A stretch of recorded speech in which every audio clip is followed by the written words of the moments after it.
Imagine a desert where massive drawings stretch for miles across the ground, but you can only see them properly from the sky. These are the Nazca Lines, one of the greatest mysteries of the ancient world.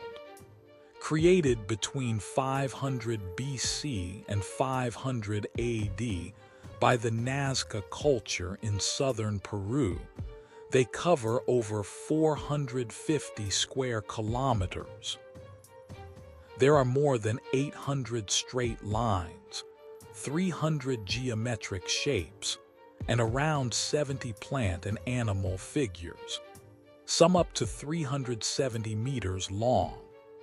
Hummingbirds, spiders, monkeys, whales, even a strange humanoid figure known as the astronaut. They were made by removing the dark top layer of pebbles to reveal the lighter soil underneath, simple but incredibly precise. The lines have survived for over 2,000 years thanks to the dry climate and almost no wind or rain. But here's the thing that blows everyone's mind. Most of these figures are so large and so perfectly proportioned that you can't appreciate them from the ground. You need to be in the air to see the full picture. So the big question is, why would an ancient civilization create art that only becomes meaningful from high above, in a time when no one had airplanes? The answers are wild, and some of them might surprise you. So how did the Nazca people actually make these huge drawings without any way to see them from above? The technique was surprisingly simple, but incredibly smart. They removed the dark red surface pebbles, exposing the lighter yellowish soil underneath, just a few centimeters deep. No paint, no digging trenches, only surface scraping. To keep the lines perfectly straight over kilometers, they probably used basic tools like ropes and stakes, like ancient surveyors. For the curves of animals, they used grids or simple patterns scaled up step by step. What's amazing is the precision. Many lines are straight for miles with almost no deviation, and the figures are perfectly proportioned. The hummingbird's wings, the monkey's tail, the spider's legs, all balanced as if measured with modern tools. But here's where it gets really interesting.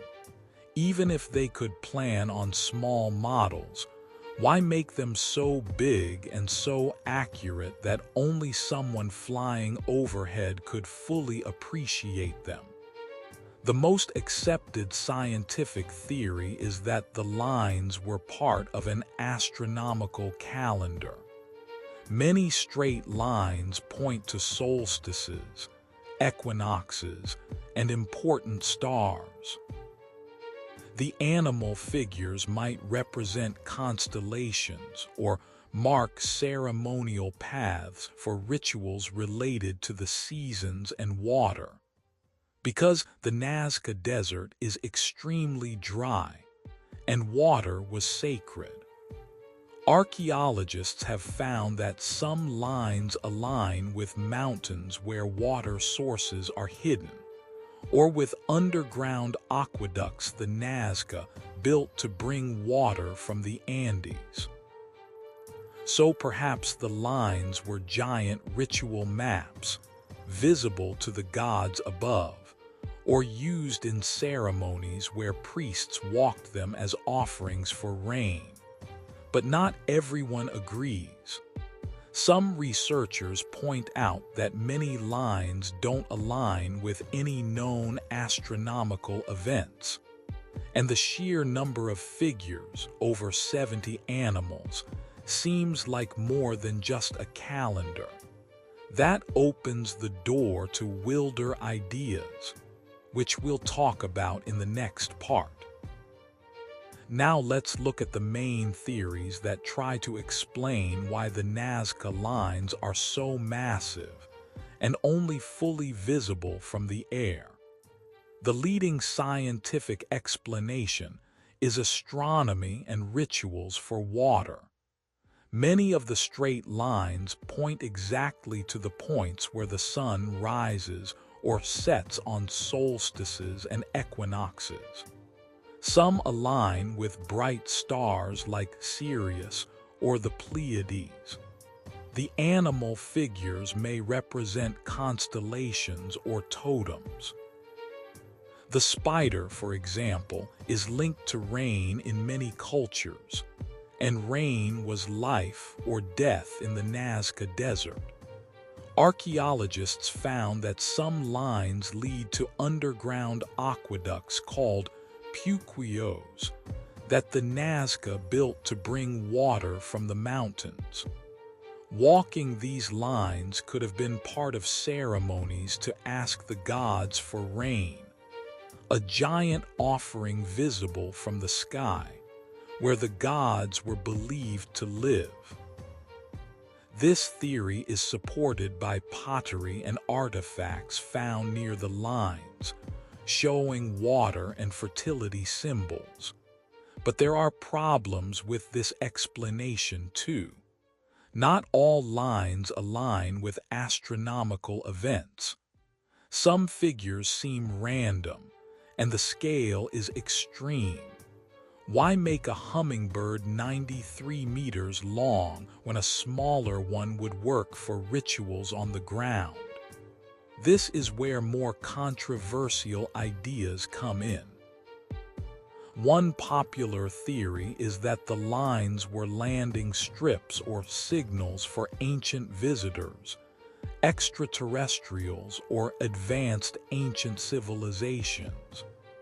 Erich von Däniken, in his book, Chariots of the Gods, suggested that the straight lines look like runways, and the astronaut figure looks like a man in a spacesuit. The animals could be signals or maps for spacecraft coming from the sky. Recent discoveries add fuel. In 2020-2025, drones and AI found hundreds more lines and figures that were hidden before, some even more complex and precise. Could the Nazca have had help from advanced technology? Or were they trying to communicate with beings who could fly?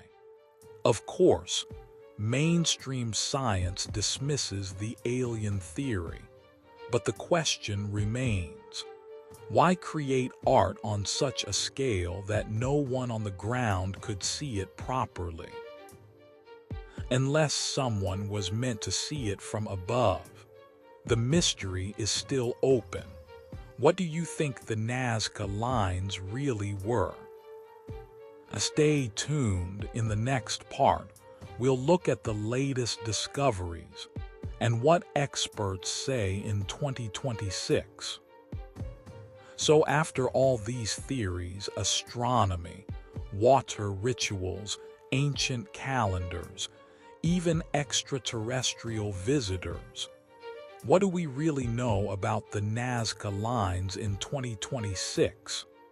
The truth is, we still don't have a single definitive answer.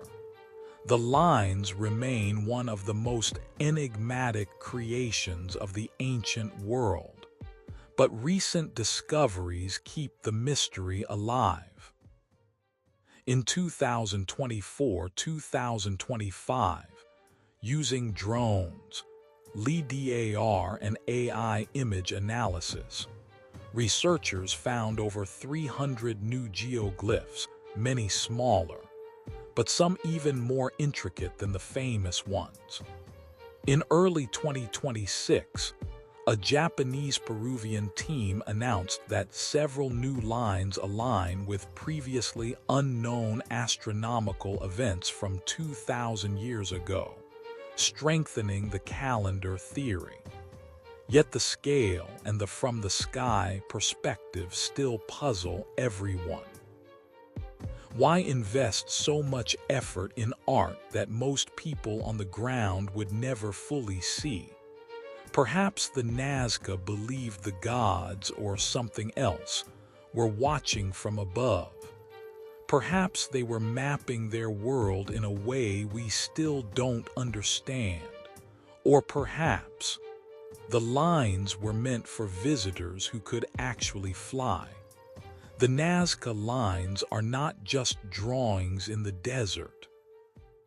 They are a message from the past, one that continues to challenge our understanding of ancient intelligence, technology, and perhaps even contact with the unknown.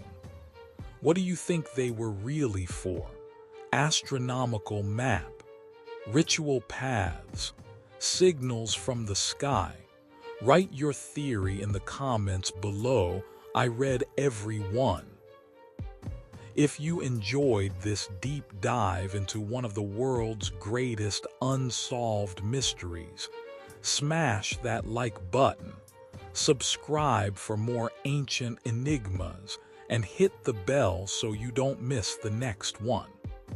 Thanks for watching and see you in the next mystery. Bye for now.